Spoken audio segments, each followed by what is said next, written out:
How easy is it to justify not doing something?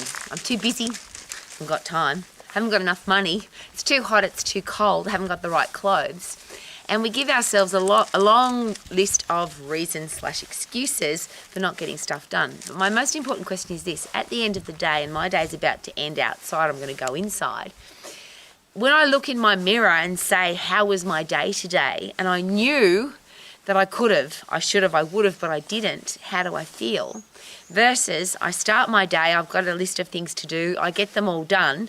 I look in the mirror at the end of the day and say, hey, I feel fantastic.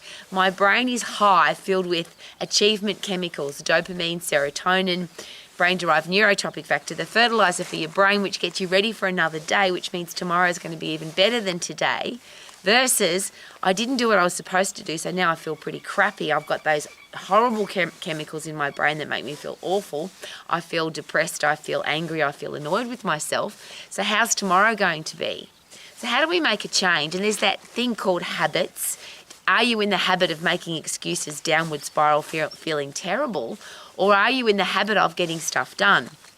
And people ask me this question for a reason, because I'm one of these unique people that's never missed a day of exercise. Since I started when I was 10, I did side leg raises and donkey kicks and sit-ups for 3 years on the floor, not knowing any better. Then I started exercising to music and getting puffed at 13, and again, I've never missed a day of exercise. Now, I always share the byline to that is I've also breathed air every day, I've eaten food every day, I've showered and brushed my teeth every day, I've worn clothes every day. Exercise is a normal part of my life, and that is now the question. The stuff that you need to get done, why isn't it already a part of your life? And obviously there's a why reason there for a reason. And I ask this very respectfully because I'm not a parent, but I often think if I had children, would I want them to see that it's possible to be healthy, fit and strong, have a career or business that you love, be financially free and have great people in your life? The 4 things that I talk about every single day. What's your motivation for doing versus your motivation for not doing, and how do you get into the habit of doing? And could it be that you need big reasons? Do your reasons, your goals need to be bigger than your excuses? Because if you've got a long list of excuses and a very short list of reasons, is it possible that you won't get anything done at all? So why do I exercise every day? Well, I've got a really interesting motivation for that. I don't want the opposite. So if I'm not moving every day, I don't feel good. I don't have a stack of energy. I don't perform at my best. I don't like how I feel when I haven't exercised. And of course, I don't know that because I've exercised every day since I was 10 years of age.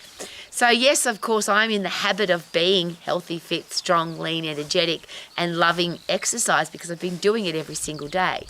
So how do you get into the habit of doing something? And of course, our words control our thoughts.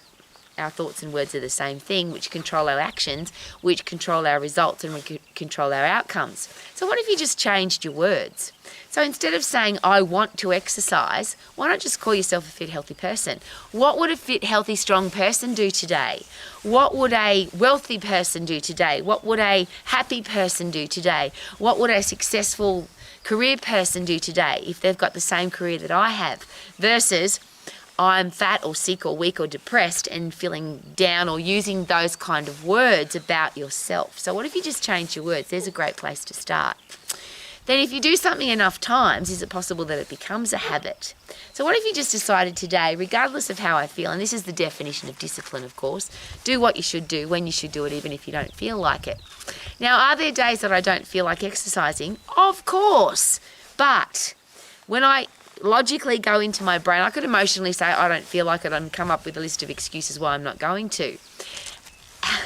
But I'm not going to do that because my logical brain says if you don't, this is how you'll feel, and I don't want to feel bad. So I use the pain of being overweight, sick, diseased, unhappy, depressed, all the things that people talk to me about. And the people that share that they are unhappy, fat, sick, weak and diseased are not fit, strong, healthy people, of course. They're people that make excuses. So what if you use a bit of pain as motivation rather than pleasure? Because the challenge with using pleasure as a motivation, A, we're waiting to be motivated. And then the pleasure of being healthy, fit and strong has become such a rare thing now for most people. In fact, a lot of our kids now have never been fit, never been strong, never been healthy, never felt what it's like to feel good about themselves. So they can't use that as a driving force because they've never felt it. It's a bit like I want to be rich, but you've never had any money.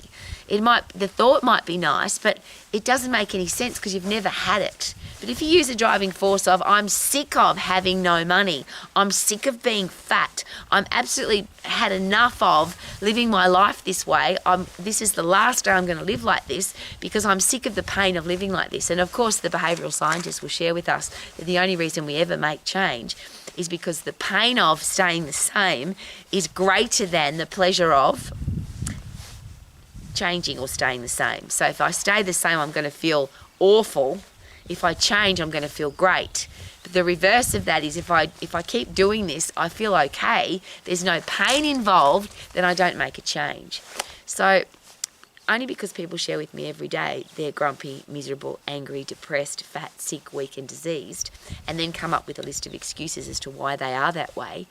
You could just say, look, I'm going to drop the excuses and make a change, but that doesn't seem to work for most people. So what if you put some pressure on yourself? If I keep doing this, what will happen? If I don't get fit and strong, what will happen? I'm going to get fatter. I'm going to get sicker. I'm going to get more depressed. My clothes, I'll have to go up another size and then another size and another size. Versus if I make a change, what will I feel like when I look in the mirror and can see that I'm healthy, fit and strong and I feel energetic and full of life every single day? If I hate my job, I could stay there and make excuses. Oh, I've been doing this all of my life and I'm making a lot of money and I have to support my family. Or if my kids see me in this lousy, stinking job for another day making excuses for staying here, is it possible that my kids will have the same kind of life? And that's that really confrontational question that I'm very careful about. If a book was written about you, would it be a warning to don't live your life like this because she had a really crappy life? Or would it be a beautiful revelation of if you live your life like this, you could have a life like this? That's the book question. But what about your kids? And I don't have any. But if I had children, would I want my children to have the same life as me? And I share that because I have a lot of children in my life now. And I want them to see that it is possible to be healthy, fit and strong. It is possible to have a career or business that you love for your entire life, because I'm now an old lady. It is possible to be financially free. And of course, you get to choose who you put into your life. I want to be the living example for our kids, not make excuses for I'm fat, sick, weak and diseased, got a shitty job, have got no money and I've got horrible people in my life. And here's my big long list of reasons why. And very confrontational point out from a behavioural scientist to a group of my members in Australia at one of my health clubs. She was a member at the club and we were having a social event, but she made this point. Everything that's ever happened to you, you were there. You have to take responsibility for your life because everything you've ever eaten, you chose to put it in your mouth. Every exercise session that you didn't do, you chose not to do it versus do it. Everything that's ever happened to you, you can make a big long list of reasons for why you didn't achieve what you wanted to achieve. But at the top of the list, you should be on the list because you made the decisions. Now, that's a very harsh thing to say. And there were a lot of people in that conversation that were not happy with what she said. But if you analyse that with a logical brain, it's true. We get to choose. We are responsible. We can respond. We are able to respond to everything that happens to us, and we can be healthy, fit and strong, have a career business that we love, be financially free and have great people in our life if we choose. Now, we might choose by default to be fat, sick, weak and diseased, have a horrible job, have no money and have horrible people in our life because we've got a big long list of excuses for why we can't make it possible. But we get to decide, and isn't that awesome? So if you want to live your life to the max, make a decision. Choose. Woo-hoo-hoo. Live your life to the max.